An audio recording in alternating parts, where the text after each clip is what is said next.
17 साल, ये चीज 17 साल का लड़का है, उसके चेहरे पे कोई आपको कोई नदामत नजर नहीं आ रही और कोई रिमोर्स नजर नहीं आ रहा कि मैंने अपनी माँ को मार दिया है, माँ को मार दिया। आप इस बच्चे को देख लें, ये मतलब फ्लैट फेस के साथ ये बच्चा खड़ा है, 17 साल इसकी उम्र है और इसने जुर्म का इतराफ भी खुद किया और इसने माँ को मारा कैसे? डंडे मार के।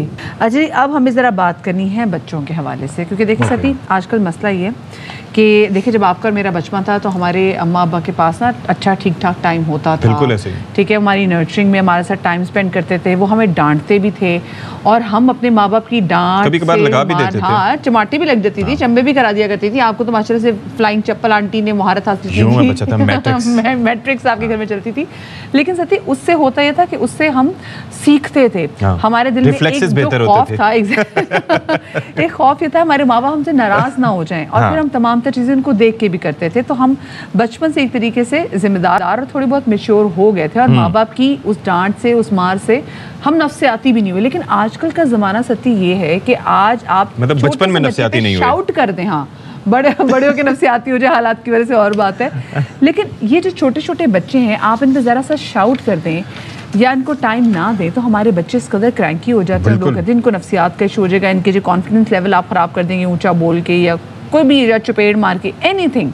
तो आजकल के बच्चे थोड़े से ट्रिकी हो गए हैं। अच्छा, ट्रिकी भी हो गए और उसके बहुत से फैक्टर्स हैं। एक तो यह है कि पहले कम्युनिकेशन बहुत कम हो गई है, जाहिर है आप अपने मोबाइल फ़ोन में, स्मार्टफोन्स में ऐसे गुम हो जाते हैं कि साथ बैठे हुए भी एक दूसरे से बात नहीं कर पाते। फिर दूसरा ये है कि वो जो एक गूगल बाबा है ना, उसके ऊपर हर चीज़ का हाल है। हमें तो एक एक चीज़ छोटी 2+2=4 करने के लिए भी कैलकुलेटर या किसी और चीज़ का सहारा लेना पड़ता था। यहाँ पर तो दुनिया जहान के मसाइल का हल बस है, too much information, less knowledge, too much information. तो इसी पर ज़रा बात कर लेते हैं कि भाई क्या किया जा सकता है, किस तरीके से। तो हमारे स्टूडियोज़ में हमें ज्वाइन किया है क्लिनिकल साइकोलॉजिस्ट आसमा नाहिद किसाना साहिबा ने। आपका नाम मैंने बिल्कुल ठीक लिया आसमा, बहुत शुक्रिया आपका। तो ये सबसे पहले बताएं कि भाई बहुत से फैक्टर्स होते हैं। अब तो ये है कि एज वाइज बच्चों को डील करना होता है। मिसाल के तौर पर छोटे बच्चों पे कहा जाता है कि 8 साल की उम्र तक किसी हद तक उन पे नज़र रखें, सख्ती रखें। जब टीन एज में बच्चे जाएं तो उस वक्त थोड़ा सा दोस्ताना उनके साथ रवैया हो, क्योंकि उस वक्त बागी हो सकते हैं। वाक़ितन ऐसा है? अगर हम देखें कि अगर आपने कहा ना कि बड़े बड़े हो रहे होते हैं जैसे, तो उनकी ज़रूरत तो हमें शुरू से ही डेवलपमेंटली उनकी नीड के मुताबिक, उनकी ज़रूरत के मुताबिक, ऐसा नहीं कि एकदम से तो हमने 12 साल तक उनको इग्नोर किया और एकदम से फिर हमें एक अटेंशन देना शुरू हो गए, तो वो भी एक अनबैलेंस। हाँ एग्जैक्टली, अभी तक तो मुझे बिल्कुल इजाज़त थी और अब मैंने ऐसा क्या करना शुरू कर दिया ना। तो वो जो सुपरविज़न है, वो जो विजिलेंस है, वो शुरू से ही होनी चाहिए। सो इसमें ये होता है कि अगर हम स्टार्ट करेंगे पहले के, जब बच्चा छोटा होता है कुछ महीनों का, कुछ साल का, तो उसमें कौन से फैक्टर्स होते हैं जो हेल्प आउट कर रहे होते हैं और जो कुछ को नहीं हेल्प आउट कर रहे होते। तो जो फैमिली इन्वायरमेंट होता है सबसे, क्योंकि वहीं से हमने सीखना है, बिल्कुल, तो फैमिली इन्वायरमेंट बहुत ज़्यादा मैटर कर रहा होता है बच्चे की साउंड मेंटल हेल्थ के बारे में, कि वो किस तरह से चीज़ों को अप्रोच करता है लेटर लाइफ में। फिर उस वहाँ से अगर निकलते हैं तो वो स्कूल जाना शुरू होता है, तो वहाँ पे पेयर रिलेशनशिप कैसे हैं, जिनके साथ उस बच्चे के इंटरेक्शन है, जिसमें टीचर आ जाते हैं, उनका रिलेशनशिप उनके साथ कैसा है। अगर बच्चे वहाँ पे डिस्टर्बेंसेस हैं तो बच्चे के अंदर डिस्टर्बेंसेस आना शुरू हो जाएंगी। अच्छा, ये वो तमाम तो चीज़ें आसमा जो हमने भी अपने बचपन में देखी हैं, लेकिन हम उस एंग्जाइटी, उस डिप्रेशन का शिकार नहीं होते थे जो आजकल के बच्चों के बारे में कहा जा रहा है। 100 किस्म की चीज़ें आ जाती हैं जी, कि ये जो पॉप आउट की चीज़ें कि बच्चों की डिप्रेशन दूर होती है, फिर एक और इतने गैजेट्स आ जाते हैं और बच्चे कह रहे थे हमें डिप्रेशन है, हमें स्ट्रेस है। तो ये बच्चों को किस किस्म का डिप्रेशन है, किस किस्म का स्ट्रेस है जो पहले दौर के बच्चों को नहीं था। लेकिन इन बच्चों का, इनके कॉन्फिडेंस, माँ बाप को ये भी डर होता है इन पे चीखना नहीं, इनको ये नहीं कहना है, इनका कॉन्फिडेंस शैटर हो जाएगा। ये क्या है? इसकी 2 इंटरप्रिटेशन एक्सप्लेनेशन हो सकती हैं। एक तो ये कि शायद हमने भी सफ़र किया, जो हम कह रहे हैं ना कि बाद में जाके डिस्टर्ब हो जाए, तो वो एक्चुअली वो उस वक्त मैनिफेस्टेशन है, उस वक्त इजहार नहीं होता है। वो होता है कि शायद हमने भी सफ़र किया मेंटली, तो जो है हम बड़े जाके हमारा एक लेवल आया जहाँ पे हम कोप नहीं कर सकते, तो फिर जाके हमने इजहार, जो कह रहे कि हालात की वजह से, वो हालात एकदम से नहीं आते। शायद बचपन में ही हमारी हैंडलिंग ठीक नहीं रही, हो सकता है कि हम भी एंजाइटी का शिकार। अच्छा, और एक और चीज़ भी है कि देखें, पहले ये होता था कि एक्सेस नहीं होती थी। मिसाल के तौर पर आपने बच्चे को घर में अगर रखा हुआ है, आप एक टाइम पे उसको खेलने का मौका दे रहे हैं और फिजिकल उसकी एक्टिविटी है, तो आपको पता है कि उससे कितना आपका कैथारसिस होता है। आप एक्सरसाइज, अभी भी हम आप जाके अगर एक्सरसाइज करते हैं तो उससे हमारा कितना स्ट्रेस रिलीज होता है, ठीक है। अब चक्कर ये है कि जो बच्चा आज घर में है और गैजेट उसके पास है, जिसमें बिस्तर में भी छुपा के उसको बैठ गया तो किसी को क्या पता, और दुनिया के किसी भी कोने में किसी भी शख्स के साथ वो राब्ते में रह सकता है। अब वहाँ से उसको क्या इन्फ्लुएंस मिल रहा है, क्या चीजें मिल रही हैं, क्या गाइडेंस मिल रही है, यू नेवर नो। एग्जैक्टली। तो ये स्क्रीन टाइम बढ़ गया है, उनकी फिजिकल एक्टिविटी बहुत ज़्यादा लिमिटेड हो गई हैं, और प्लस ये कि जो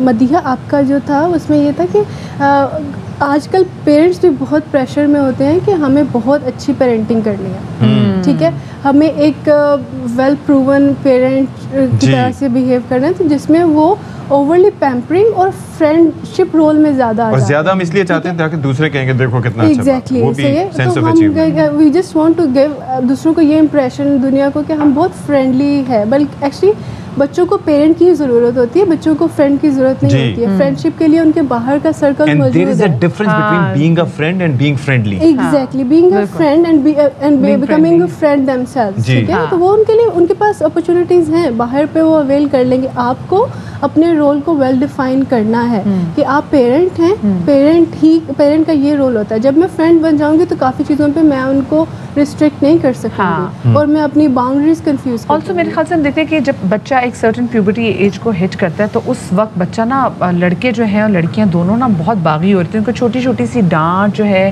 वो बहुत ज़्यादा हिट कर रही होती है। तो इसमें क्या एडवाइस करेंगे, क्योंकि हम भी यही कहते हैं कि एक पेरेंट को, चाहे वो माँ हो या बाप, उनको बच्चे से फ्रेंडली होना चाहिए ताकि वो उसको सुने कि उसको क्या क्या मसले पड़े, कि ऐसा तो नहीं कि हम उसकी बात नहीं सुन रहे तो फिर वो कोई और कांड ढूंढ रहा है और उसके बाद वहाँ जाके तमाम चीज़ें वेंट आउट कर रहा है, फिर वहाँ से ये जो पॉसिबिलिटी होती है, फिर उसके बाद ये होता है कि कहीं ऐसा तो नहीं कि जैसे छोटी छोटी चीज़ों में पीयर प्रेशर में आके बच्चे जो आजकल तो ड्रग्स में पड़ जाते हैं, ऐसी कोई चीज़ ना हो।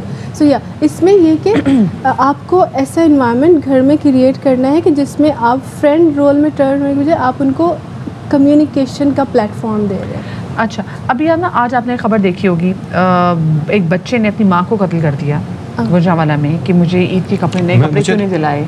मुझे तो उसकी पिक्चर देख के हैरानी हो रही थी। और वो तो छोटा सा बच्चा, अच्छा, माँ को मार के माँ को कत्ल कर दिया, फिर उसके बाद बहन को जख्मी कर दिया।